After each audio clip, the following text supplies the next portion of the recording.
ओम शांति। आज 10 मई 2024 और आज अक्षय तृतीया है। सभी भाई बहनों को आज के शुभ दिवस की बहुत बहुत हार्दिक मुबारक हो, मुबारक हो, मुबारक हो। आज के बाबा के मधुर महावाक्य सुनेंगे, जिसमें बाप दादा रहम दिल का स्वरूप है और बाबा कहे, मैं आता ही हूं बच्चों की पुकार सुन करके। इस समय हर आत्मा की मांग यही है कि हे पतित पावन आओ, इन दुखों से छुड़ाओ, शांति दो। तो बाबा कहे, मैं आकर के पतितों को पावन बनाता हूं, सभी आत्माओं को दुखों से छुड़ाता हूं और जो नई दुनिया में चलने के लिए तैयार हो जाते हैं उनको नई दुनिया में भेजता हूं। तो नई दुनिया स्थापन करता हूं, इसका मतलब ये नहीं है कि पुरानी दुनिया मेरी नहीं है। बाबा बेहद का बाप है। तो बाबा कहे, चाहे नई हो चाहे पुरानी हो, इसका मालिक तो मैं ही हूं और मैं पावन बनाकर तुम्हें नई दुनिया का मालिक बनाता हूं। तो बाबा कहे, तुम्हें भी बाप समान रहम दिल बनना है और सभी मनुष्य आत्माओं को भी दुखों से छुड़ाकर पतित से पावन बनाने की सेवा करनी है। तो सुनते हैं आज के बाबा के अनमोल मधुर महावाक्य। ओम शांति। मीठे बच्चे, बाप समान रहम दिल बनो। रहम दिल बच्चे सबको दुखों से छुड़ाकर पतित से पावन बनाने की सेवा करेंगे। आज की मुरली से प्रश्न है, सारी दुनिया की मांग क्या है जो बाप के सिवाय कोई पूरी नहीं कर सकता? उत्तर, सारी दुनिया की मांग है शांति और सुख मिले। सभी बच्चों की पुकार सुनकर बाप आते हैं।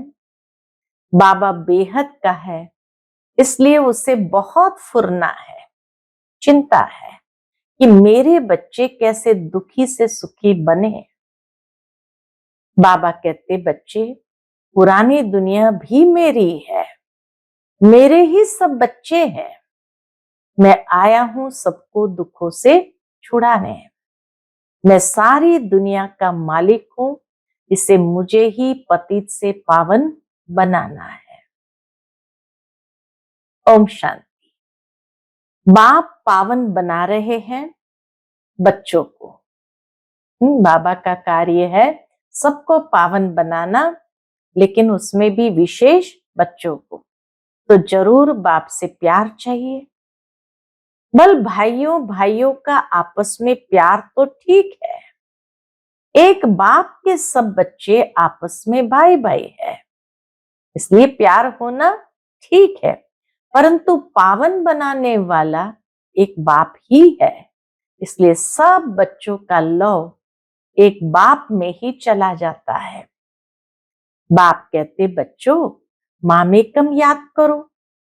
यह तो ठीक है, तुम भाई भाई हो तो जरूर खीर खंड ही होंगे।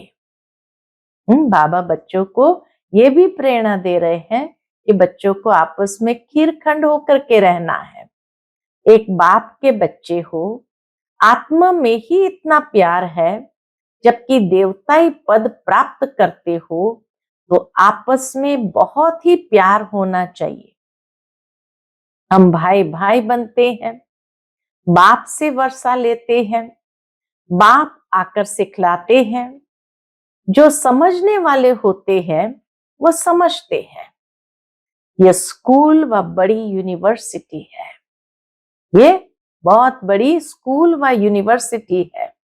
बाप सबको दृष्टि देते हैं व याद करते हैं। बाबा भी बच्चों को बहुत याद करते हैं, क्योंकि बाबा के लिए तो और कुछ है ही नहीं। और कहां भी आसक्ति नहीं है। बेहद के बाप को सारी दुनिया के मनुष्य मात्र सभी आत्माएं याद करती है। बाप की ही सारी दुनिया है, नई व पुरानी। नई दुनिया बाप की है तो पुरानी नहीं है क्या? बाप ही सभी को पावन बनाते हैं। पुरानी दुनिया भी मेरी है। बाबा कहे ये पुरानी दुनिया भी मेरी है, तभी तो बाबा पुरानी दुनिया में ही आते हैं। सारी दुनिया का मालिक मैं ही हूं। भल मैं नई दुनिया में राज्य नहीं करता हूं, परंतु है तो मेरी ना। नई दुनिया भी मेरी है। मेरे बच्चे मेरे इस बड़े घर में भी बहुत सुखी रहते हैं और फिर दुख भी पाते हैं। ये खेल है। बाबा कहे ये खेल है। ये सारी बेहद की दुनिया हमारा घर है। ये बड़ा मांडवा है ना। बाप जानते हैं सारे घर में हमारे बच्चे हैं, सारी दुनिया को देखते हैं, सब चैतन्य है। सभी बच्चे इस समय दुखी है, इसलिए पुकारते हैं बाबा हमको छी दुखी दुनिया से शांति की दुनिया में ले चलो। शांति देवा बाप को ही पुकारते हैं। देवताओं को तो कह न सके। सबका वह एक बाप है, चाहे देवता हो चाहे मनुष्य हो, सबका वह एक बाप है। उनको सारे सृष्टि का फुरना रहता है, चिंता रहती है। बेहद का घर है। बाप जानते हैं इस बेहद घर में इस समय सब दुखी है, इसलिए कहते हैं शांति देवा सुख देवा। दो चीजें मांगते हैं ना। अभी तो जानते हो हम बेहद के बाप से सुख का वर्षा ले रहे हैं। बाप आकर हमको सुख भी देते हैं तो शांति भी देते हैं, और कोई सुख शांति तो देने वाला है नहीं। बाप को ही तरस पड़ेगा। वह है बेहद का बाप। बेहद का बाप है, इसीलिए उनको ही तरस पड़ेगा। तुम समझते हो हम बाबा के बच्चे बहुत सुखी थे जबकि पवित्र थे। हम सभी बच्चे बहुत सुखी थे तब जब पवित्र थे। अब अपवित्र बनने से दुखी हो जाते हैं। काम चित्ता पर बैठ काले पतित बन जाते हैं। मूल बात है कि बाप को भूल जाते हैं। जिस बाप ने इतना उच्च पद दिया, गाते भी है ना, तुम मात पिता हम बालक तेरे, तेरी कृपा से सुख घनेरे थे। सो फिर तुम अभी ले रहे हो, वह सुख घनेरे ले रहे हो, क्योंकि अब दुख घनेरे है। यह है तमो प्रधान दुनिया। विषय सागर में गोते खाते रहते हैं, समझते कुछ नहीं है। तुमको अब समझ आई है। तुम समझते हो कि ये रौरो नरक है। बाप बच्चों से पूछते हैं, क्या पूछते हैं? अभी तुम नरकवासी हो या स्वर्गवासी हो? जब कोई मरता है तो झट कह देते हैं स्वर्गवासी हुआ, अर्थात सब दुखों से दूर हुआ। फिर नरक की चीजें उनको क्यों खिलाते हो? यह भी समझते नहीं। बाबा कई इतनी बात भी समझते नहीं। बाप आकर स्वर्ग की स्थापना करते हैं, तुम बच्चों को राजयोग सिखलाते हैं। बाप कहते मीठे बच्चे, मैं तुमको ये नॉलेज सुनाता हूं, मेरे में ही ये नॉलेज है। बाबा के सिवाय और किसी में तो ये नॉलेज है नहीं। ज्ञान सागर मैं हूं। कहते हैं ये शास्त्रों की अथॉरिटी है, लेकिन वह भी आत्माएं है ना। शास्त्रों की अथॉरिटी भी तो आत्माएं है ना। यह भी समझते नहीं। बाप का ही पता नहीं है। बाप जो विश्व का मालिक बनाते हैं, उनके लिए कहते हैं, क्या कह देते हैं, ठिक्कर बित्तर सब में है। व्यास भगवान ने क्या क्या बातें लिख दी। मनुष्य को कुछ भी पता नहीं है, बिल्कुल ऑर्फन बन आपस में लड़ते झगड़ते रहते हैं। बाप रचता और रचना को जानते नहीं। तो बाबा कहते, बाप रचता और रचना के आदि मध्य अंत को कोई नहीं जानते हैं। बाप अपना और रचना के आदि मध्य अंत का राज समझाते हैं, और तो कोई बता ना सके। तुम कोई से भी पूछो जिसको ईश्वर भगवान रचता कहते हो, उनको तुम जानते हो? बाबा कहे, पूछो ये बात कि जिसको ईश्वर भगवान रचता कहते हो, उनको तुम जानते हो? क्या ठिक्कर बित्तर में ईश्वर कहना ही जानना है? क्या यही ज्ञान है? पहले अपने को तो समझो। मनुष्य तमो प्रधान है तो जानवर आदि सब तमो प्रधान है। मनुष्य सतो प्रधान है तो सब सुखी बन जाते हैं। मनुष्य के ही प्रकंपन प्रकृति के ऊपर, पशु पक्षी के ऊपर भी पड़ते हैं। तो मनुष्य जब तमो प्रधान होते तो सब तमो प्रधान बन जाते, और मनुष्य सतो प्रधान है तो सब सुखी बन जाते हैं। जैसा मनुष्य वैसा उनका फर्नीचर भी होता है। शाहूकार लोगों का फर्नीचर भी अच्छा होता है। तुम तो बिल्कुल सुखी विश्व के मालिक बनते हो, तो तुम्हारे पास हर चीज सुखदाई है। वहां दुखदाई कोई चीज होती नहीं है। स्वर्ग में दुखदाई कोई चीज होती नहीं है। यह नरक है ही गंदी दुनिया।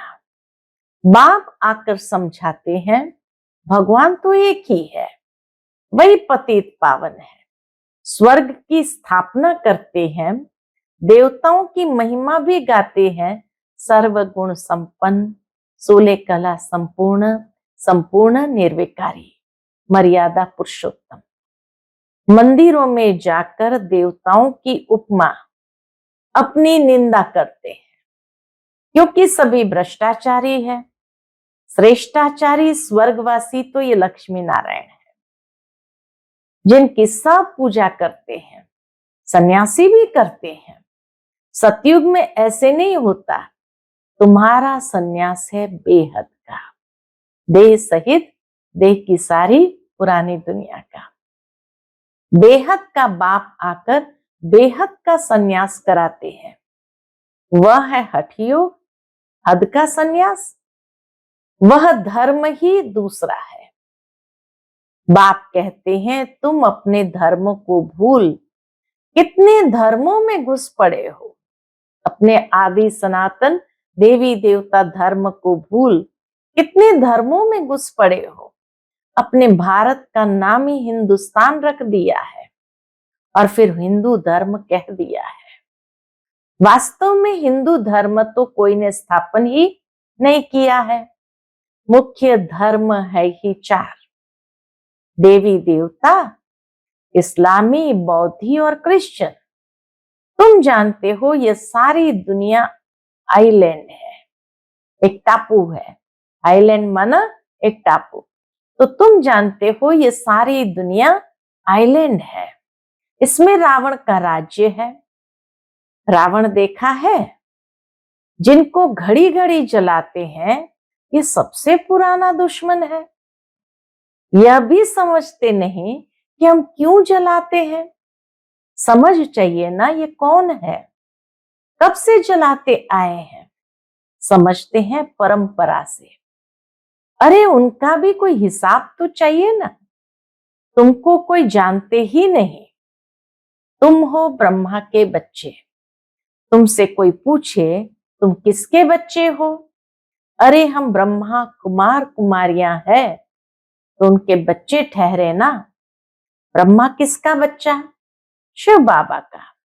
हम उनके पौत्रे ठहरे। सभी आत्माएं उनके बच्चे हैं। फिर शरीर में पहले ब्राह्मण बनते हैं, प्रजापिता ब्रह्मा है ना, इतनी प्रजा कैसे रचते हैं यह तुम जानते हो। यह एडॉप्शन है। शिव बाबा एडॉप्ट करते हैं ब्रह्मा द्वारा। मेला भी लगता है।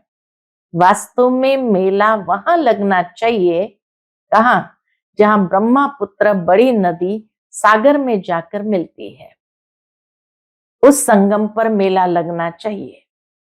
यह मेला यहाँ है, ब्रह्मा बैठा है। ये रूहानी मेला मधुबन में है, ब्रह्मा बैठा है। तुम जानते हो बाप भी है और बड़ी मम्मा भी है। कौन? बड़ी मम्मा भी तो ब्रह्मा माँ है। तो ब्रह्मा बैठा है, तुम जानते हो बाप भी है और बड़ी मम्मा भी तो यह है। परंतु मेल है, इसलिए मम्मा को मुकरूर किया जाता है कि तुम इन माताओं को संभालो। बाप कहते हैं मैं तुमको सदगति देता हूं। तुम जानते हो ये देवताएं हैं डबल अहिंसक, क्योंकि वहां रावण होता ही नहीं। भक्ति से होती है रात, ज्ञान से दिन। ज्ञान सागर एक बाप ही है, उनके लिए फिर कह देते हैं सर्वव्यापी। बाप ही आकर के ये समझाते हैं और बच्चों को ही समझाते हैं। शिव भगवान वाच है ना, शिव जयंती मनाते हैं तो जरूर कोई में आते हैं। कहते हैं मुझे प्रकृति का आधार लेना पड़ता है, मैं कोई छोटे बच्चे का आधार नहीं लेता हूं। श्री कृष्ण तो बच्चा है ना, मैं तो उनके बहुत जन्म के अंत में सो भी वानप्रस्थ अवस्था में प्रवेश करता हूं। श्री कृष्ण का नर स्वरूप जो बहुत जन्म के अंत का जन्म, उसमें भी वानप्रस्थ अवस्था में प्रवेश करता हूं। वानप्रस्थ अवस्था के बाद ही मनुष्य भगवान को सिमरण करते हैं, परंतु भगवान को यथार्थ कोई भी जानते नहीं। तब बाप कहते यदा यदा ही धर्मस्य। मैं भारत में ही आता हूं। भारत की महिमा अपरंपार है। मनुष्य को देह का अहंकार देखो कितना है, मैं फलाना हूं, यह हूं। अब बाप आकर तुमको देही अभिमानी बनाते हैं। मीठे मीठे रूहानी बच्चों को रूहानी बाप बैठ ज्ञान के सब राज बताते हैं। यह है पुरानी दुनिया, सतयुग है नई दुनिया। सतयुग में आदि सनातन देवी देवता धर्म ही था। 5000 वर्ष की बात है। शास्त्रों में फिर व्यास ने लिख दिया है कल्प की आयु लाखों हजार वर्ष है। इतनी लंबी करती लाखों हजार वर्ष है, वास्तव में है 5000 वर्ष का कल्प। मनुष्य बिल्कुल अज्ञान की कुंभकर्ण की नींद में सोए पड़े हैं। अभी तुम्हारी ये बातें कोई नया सुनेगा तो समझ नहीं सकेगा। बाबा कहे अगर नया सुनेगा तो समझ नहीं सकेगा। इसलिए बाप कहते हैं मैं अपने बच्चों से ही बात करता हूं। भक्ति भी तुम ही शुरू करते हो।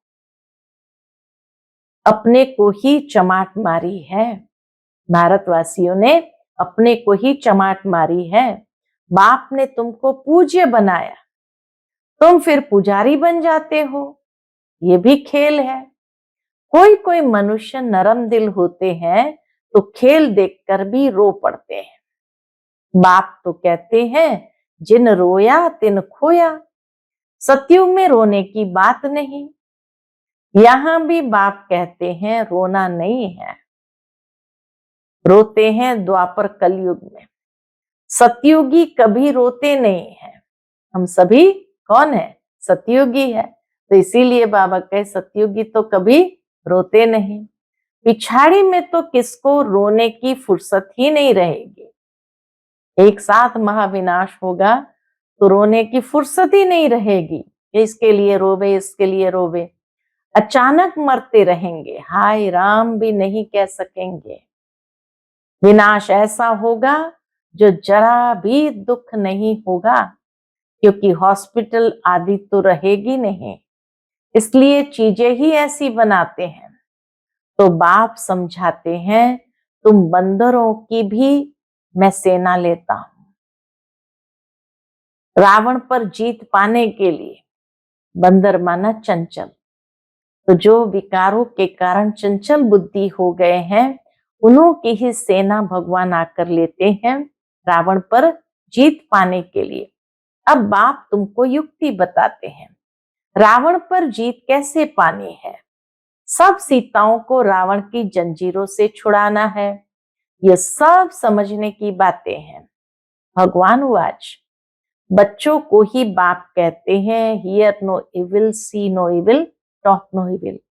जिन बातों से तुम्हें कोई फायदा नहीं, उनसे तुम अपने कान बंद कर लो। अब तुमको श्रीमत मिलती है, तुम ही श्रेष्ठ बनेंगे। यहां तो श्री श्री का टाइटल सबको दे दिया है। अच्छा, फिर भी बाप कहते हैं अपने को आत्मा समझो और बाप को याद करो। कितना वंडरफुल हार जीत का ये बेहद का खेल है जो बाप ही समझाते हैं। ये हार जीत का खेल सारा बाबा ही आकर के समझाते हैं। अच्छा, मीठे मीठे सिक्के लदे बच्चों प्रति माता पिता बाप दादा का याद प्यार और गुड मॉर्निंग। रूहानी बाप की रूहानी बच्चों को नमस्ते।